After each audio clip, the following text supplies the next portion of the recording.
বাংলাদেশের মানুষ দ্রুত সময়ের ভিতরে নির্বাচন দেখতে চায়। রাষ্ট্রীয় প্রতিষ্ঠানগুলোতে এখনো স্বৈরাচারের ষড়যন্ত্রকারীরা বসে আছে। 17 বছর বাংলাদেশের মানুষের উপরে এই স্বৈরাচার সরকার যেভাবে জুলুম, নির্যাতন, নিপীড়ন চালিয়েছে, আমাদের ভাইদেরকে গুম করেছে, হত্যা করেছে।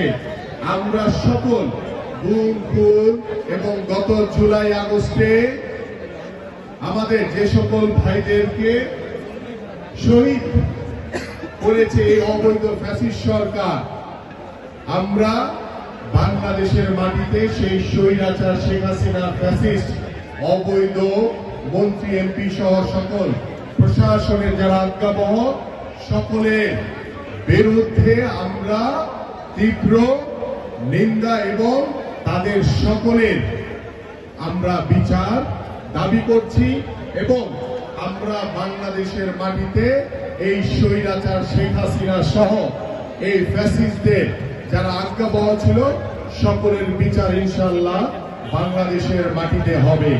এবং বাংলাদেশের রাষ্ট্র কাঠামো সংস্কারের জন্য আমাদের মাননীয় ভারপ্রাপ্ত চেয়ারম্যান জনাব তারেক রহমান যে রাষ্ট্র কাঠামো মেরামতের 31 দফা দিয়েছেন, যে সংস্কারের প্রস্তাবনা দিয়েছেন, আমরা বিশ্বাস করি এই অন্তর্বর্তীকালীন সরকার গত 6 মাসে রাষ্ট্রীয় প্রতিষ্ঠানগুলোতে স্থিতিশীলতা আনতে পারে নাই।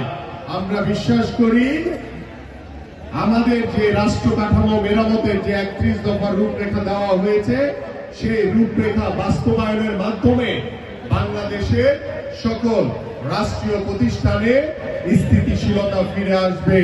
কিন্তু সেটির আগে একটি করণীয় আছে। আমরা দেখতে পাচ্ছি বাংলাদেশের মানুষ দ্রুত সময়ের ভিতরে নির্বাচন দেখতে চায়। বাংলাদেশের মানুষ পরিপূর্ণভাবে গণতন্ত্র প্রতিষ্ঠা করতে চায়। বাংলাদেশের মানুষ পরিপূর্ণভাবে জনগণের ভোটের অধিকার নিশ্চিত করতে চায়। বাংলাদেশের মানুষ পরিপূর্ণভাবে স্বৈরাচারের রেখে যাওয়া রাষ্ট্র কাঠামো, রাষ্ট্রীয় প্রতিষ্ঠানগুলোকে পরিপূর্ণভাবে সংস্কার করতে চায়।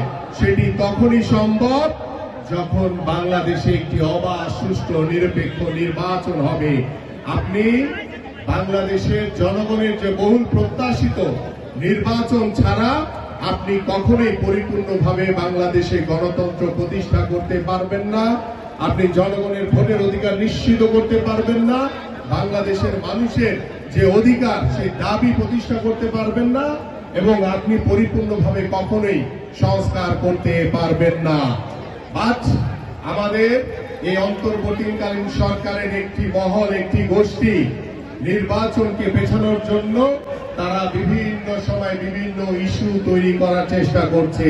এবং সেই ইস্যুতে ওই আওয়ামী লীগের ষড়যন্ত্রকারীরা জড়িত রয়েছে এবং সেটার সকল প্রকার প্রমাণ সহ আমাদের কাছে রয়েছে। আমরা দেখতে পাচ্ছি যে রাষ্ট্রীয় প্রতিষ্ঠানগুলোতে এখনো স্বৈরাচারের ষড়যন্ত্রকারীরা বসে আছে।